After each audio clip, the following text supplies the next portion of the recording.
So in this video, you're going to learn how to chip your golf ball from around the green in under 10 minutes.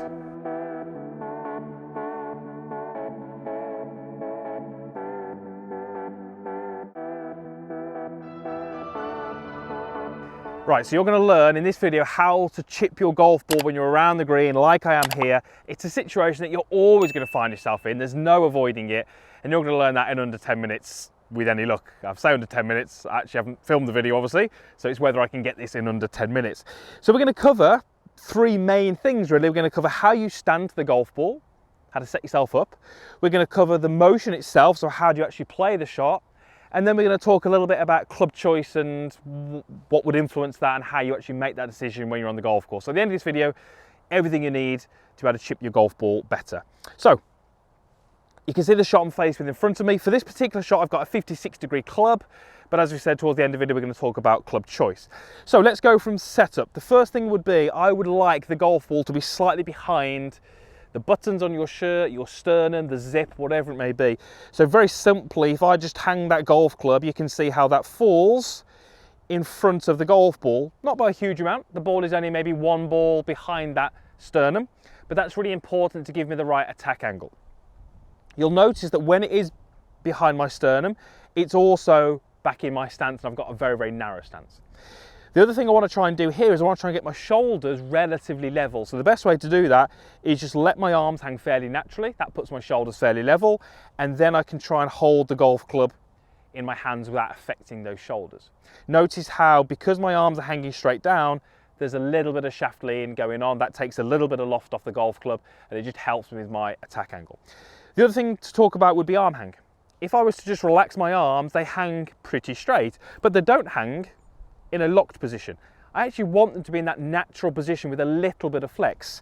So as I stand to this golf ball, my arms are very, very relaxed. I'm certainly not trying to lock them. That can remove a little bit of feel from the motion.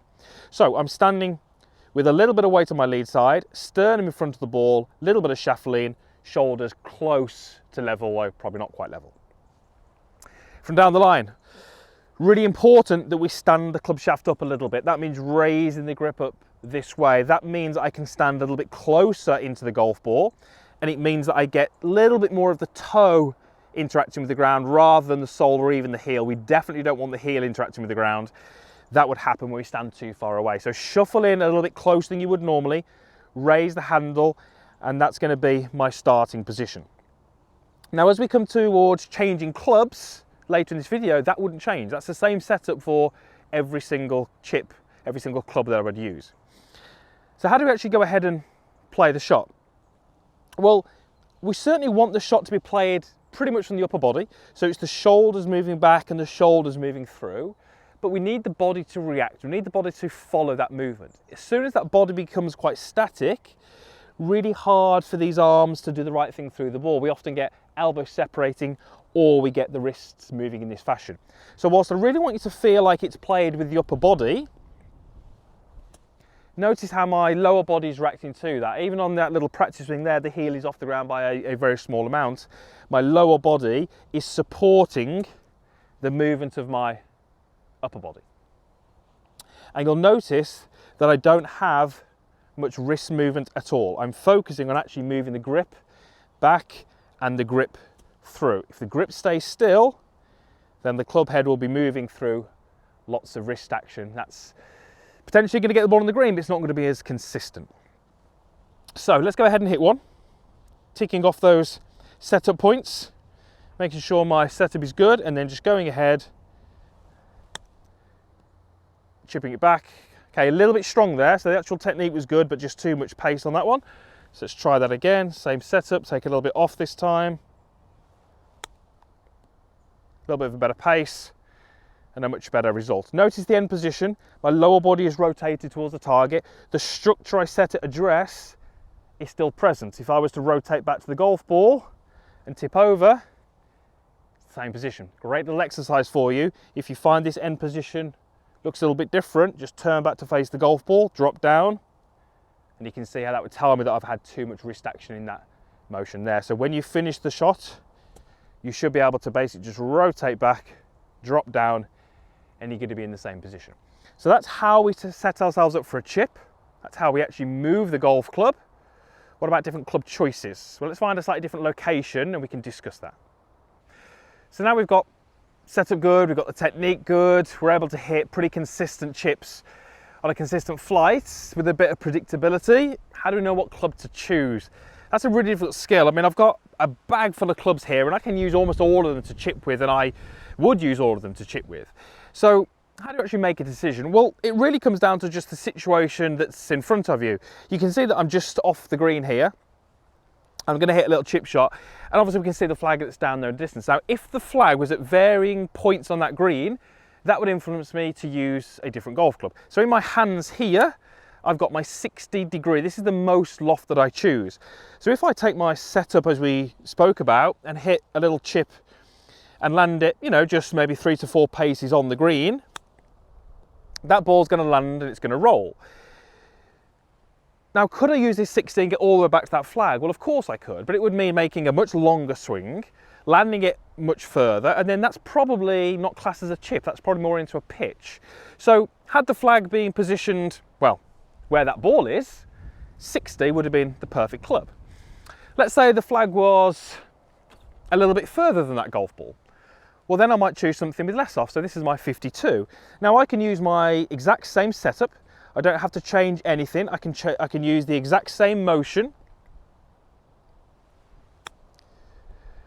But my 52 is going to cause the ball to roll much further. So if the flag was where that ball is, it's an easy game this when you can say the flag is where the ball is, that would have been a 52.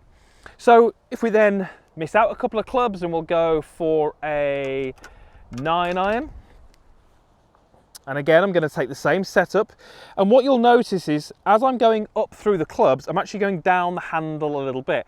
What that does is it pretty much means I can stand in exactly the same position, and I'm using the golf club, which is the exact same length as my wedge is, but it's just got less loft. So this is my 9-iron, same setup, same motion, land it in the same place, and suddenly the ball, had it not hit that other golf ball, would have gone further still.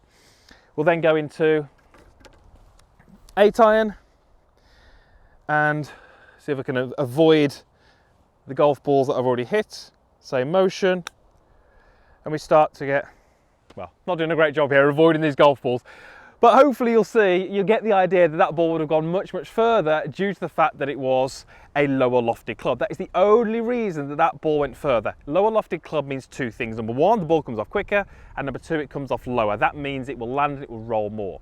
So what club do you chip with? Well, unfortunately, I can't tell you. It's all to do with the situation that's in front of you. That will be based on the slopes on the green, the speed of the green, how much green you've got to work with. All of those things have to come into your calculations. The key thing would be, when I choose a club to chip with, I choose that club because I have visualized where I want the ball to land, how I want it to roll across the green, and ultimately how it's going to get close to that flag. That's a really key message. You have to have planned the shot out beforehand. That will allow you to use the right club. The more that you chip on the golf course, the more that you vary the club, the more that you assess, the more that you reflect on the result, the chip you just hit, the more shots go into your library, the better decisions you make going forward. So there is no shortcuts, but absolutely use a variety of clubs and change that based on the situation that's in front of you. So with any luck, that video was under 10 minutes or around about the 10 minutes mark, and there is everything you need in that video to go and chip your golf ball much closer. And well, certainly none of those are close, but I think that's probably because it hit that golf ball rather than my poor technique or judgment. So thanks for watching. Usual stuff is down below, comments box, like button, all that kind of stuff. Really hope there's some stuff in that video that you can take to the course to help you next time you play, and I really hope that you come back here for a future video. Thanks for watching.